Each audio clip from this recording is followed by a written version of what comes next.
So those of you who have taken healthy congregations theory know all about this. Believe it or not, congregations do not always want to grow toward healthier functioning. I know that may come as a surprise to many of you. Systems will tend to push back. There's a phenomenon called homeostasis. Systems like to return to the way they were before. So when a congregation makes a change toward healthier functioning, either through changes in leadership or introducing new ideas, some in the congregation may try to persuade or even to force the leaders to resume previous roles, positions, or standards. No doubt you've experienced that, I would think, during your time as leaders. In fact, the more progress a leader makes toward healthy functioning, the stronger the reaction will be, the stronger the pushback will be. So what are the ways in which we push back when we see change happening?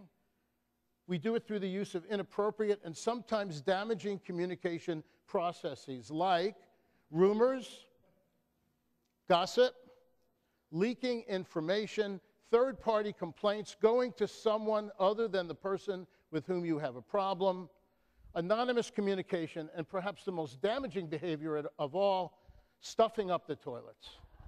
Raise your hand if someone has done any congregation or if you have. Come on, Addie. No, just kidding about that. Churches are hotbeds of rumor, gossip, secret, third-party complaints, and murmuring.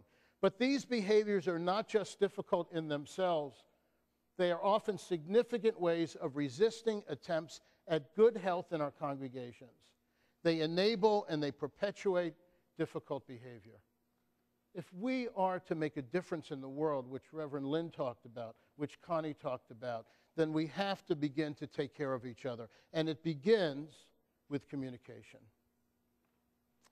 So John Maxwell, who is one of the management theory gurus, said simply, transparency breeds intimacy. Leaders need to be transparent. There are no secrets. Leaders need to be out front and in touch. And when I look at this quote, I think of Mahatma Gandhi, who talked about legitimate power, which he said is power that one gets by being who they are, by standing for what they believe in, not power that they take by rule of authority or position, but by being who they are. If leaders are who they are, if they're true to their values, they acquire legitimate power, and then they're able to lead their congregations. So here's what Maxwell says we need to do in order to breed transparency. Speak the truth. Don't hide bad news from your congregation. Never overpromise.